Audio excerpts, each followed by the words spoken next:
Greece and Octagon, the Greek gods. There's another team. Let's see. Okay, like one bad guy that I like is Thanos.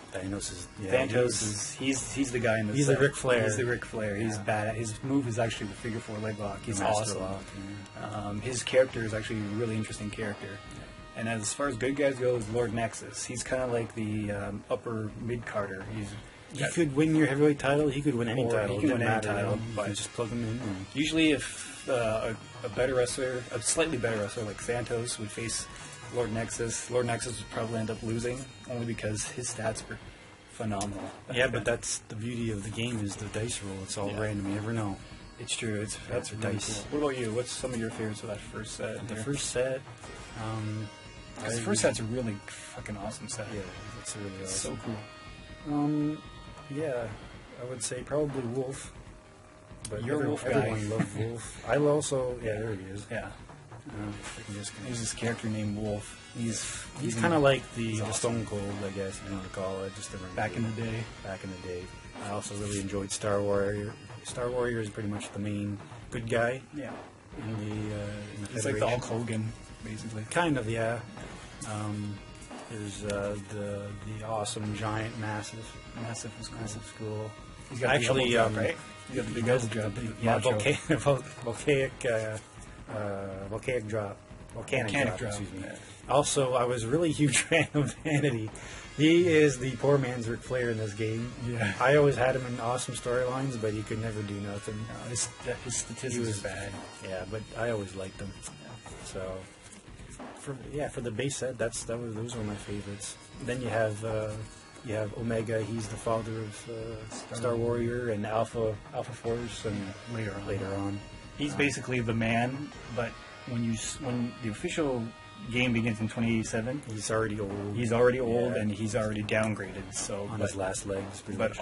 Before that, he was the man. He was the man that ran the GWF. He was like the kingpin and godfather. You can order Classic Edition, which starts in 2074, I believe, and that's where he's in his prime. Yeah. So, and then he just tears up the Fed. But those are optional. That's like a side set. It is a side set. You don't have to have that to play the complete game. Right. To play the official game. Right. Yeah. And those cards are actually those cards came out later. Yeah, those came out way later. And they're blue, which is unique. Just like the CPC set, which is another Federation, a separate one. Anyways, yeah. We can go it's on. crazy. The game is fantastic. Are awesome. Yeah. Tom Filsinger, he's a college professor, right? I believe so, yeah.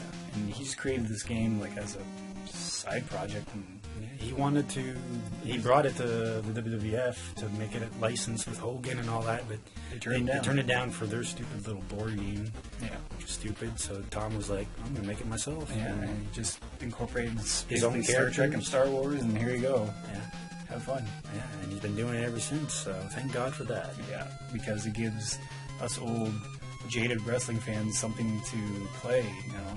You can make your own storylines if you don't like what's going on in current WWE shit. Yeah, if you want, you can add managers in a whole shitload of managers in your federation, or tag team in your federation, and make them actually worth caring about. You know, the belts mean something or whatever. Yeah. You can make your own little belts.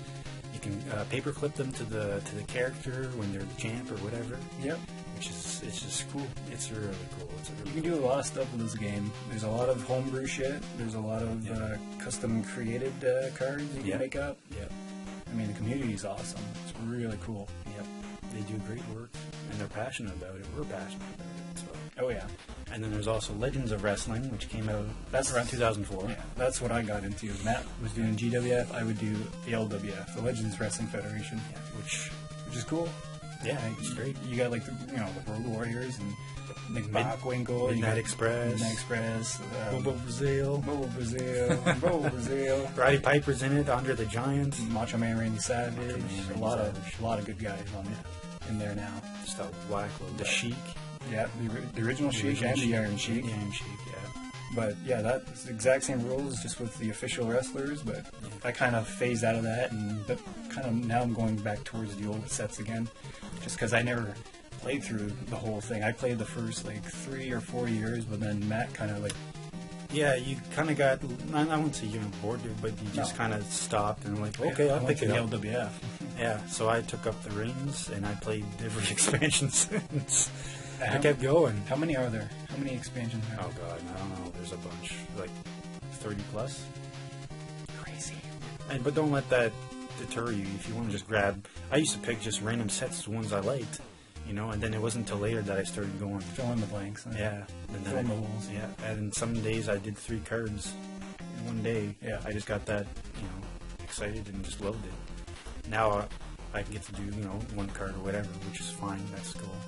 So you can run this game heavy storylines and very little dice, or you can play bare bones. Bare bones. You can be like super statistics. If you love statistics, you can track everything you wanted to track. You know, it's up to you what you want to do. Keep a record of all the wins, all the losses, whatever title matches. Whatever.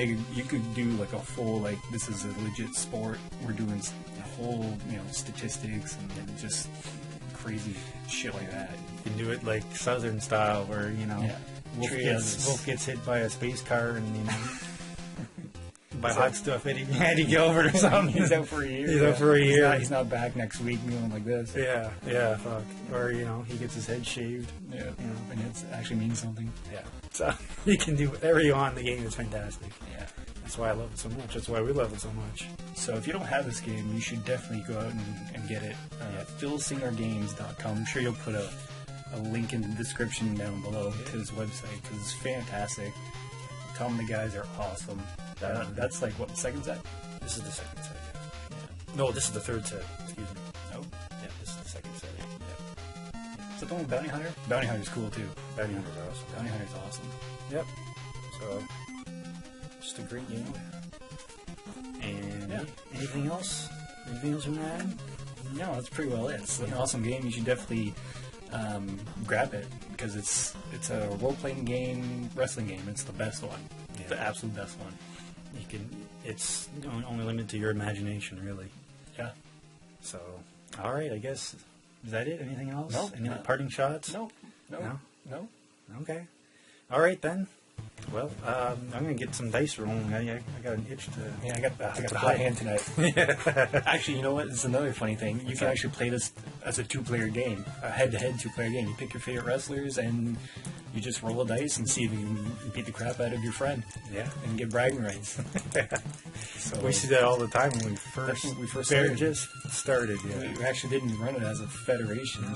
We just did it as a one-on-one game. Just, hey, I'm going to pick this wolf, or you pick Newton. It was like, Exo King, or whatever you want to pick fighter. Yeah. Rename the stipulations and then go for it. Yeah. Just see who comes out on top. Yeah. And like if you wanted to run it just, you know, like serious like that, you could also have feuds, and then your wrestlers get injured. So then that's another good thing about this game. Yeah, the really injuries cool. And actually show the charts. We're not done yet. Show the charts here. Sure. These are actually the updated charts. Back in the day, they were black and white. Black and white. But yeah, there's different charts here. Charts and tables. Yeah. Outside interference, so people can interfere. Yeah.